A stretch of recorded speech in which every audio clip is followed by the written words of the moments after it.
bon, c'est la série des au revoir, hein. Moi, je suis contente qu'on termine avec la compagnie créole, tu vois, et on remet de l'ambiance et on dit au revoir, effectivement, à tous ceux qui nous regardent. J'ai donc écrit une lettre au revoir. Chers au revoir, je vous écris cette lettre que vous ne lirez pas si vous avez filé en coup de vent ou que vous lirez en pleurant si vous vous éternisez. Parce qu'il faut le dire, chers au revoir, vous êtes tous différents. Vous pouvez aussi bien être joyeux, désinvolte, déchirant ou pathétique. Il n'en reste pas moins que vous n'êtes, comme on le dit souvent, qu'un au revoir, mes frères. Nous nous reverrons un jour. Tout est dit dans votre nom, chers au revoir. Quand on se dit au revoir, c'est bien qu'on sera amené à se revoir.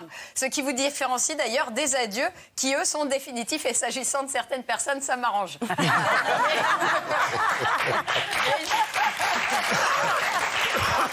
Mais je vous l'accorde, la différence entre au revoir et adieu n'est pas si simple. Par exemple, nous avons eu la douleur de dire adieu à Johnny, alors que d'autres ont dit au revoir à son héritage.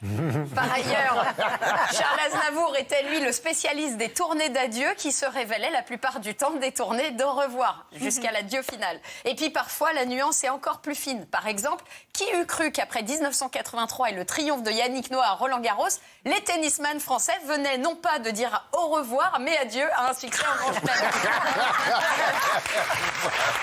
Et que dire du PSG, de la victoire de la Ligue des Champions, ou pire, du PS et de la victoire tout court. Ou encore de Laurent Wauquiez et son au revoir au parti Les Républicains, auquel on peut désormais dire adieu. Ah, il arrive aussi, chers au revoir, que certains d'entre vous, vous devenez mythiques, en fait, comme le I'll be back d'Arnold Schwarzenegger en version Terminator. Et que dire du sublime au revoir de Valéry Giscard d'Estaing, l'inventeur du plan séquence fixe où il tourne le dos à la France après qu'elle lui ait tourné le sien. Et un au revoir, ça peut aussi être un moyen, par exemple, de pimenter sa vie de couple. On est triste, certes, mais on est aussi dans l'anticipation de se revoir. Le au revoir, là, est synonyme de faire un break. Connaît, ce qui permet de briser le train-train quotidien. Après, ça peut être compliqué à gérer. Moi, par exemple, pour organiser des au revoir dans mon couple, j'ai toujours manqué de couple, en fait. Disons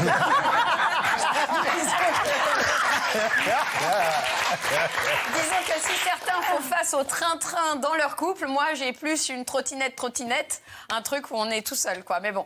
Et puis, chers au revoir, souvent, vous vous accompagnez de plusieurs merci, comme l'a fait Camille, par exemple. Merci pour cette année, merci pour les bons moments, merci pour les moyens moments, merci pour le reste aussi. Merci pour les 6378 bafouilles que j'ai faites.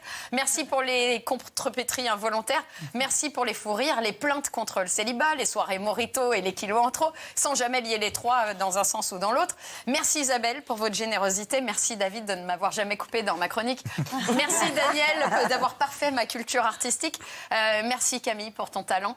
Merci l'équipe pour le soutien. Et merci l'équipe technique de m'avoir filmé de loin. Merci la production pour la confiance. Merci à la compagnie créole d'enjoliver toutes nos soirées. Il arrive même d'ailleurs qu'un au revoir s'accompagne d'une larmichette au coin de l'œil. Mais c'est plus rare quand on est des personnes aussi courageuses que nous. Parce que oui, l'info du vrai, c'est comme le Pas-de-Calais. Tu y pleures 2 fois. La première fois quand tu arrives et la seconde quand tu lui dis au revoir.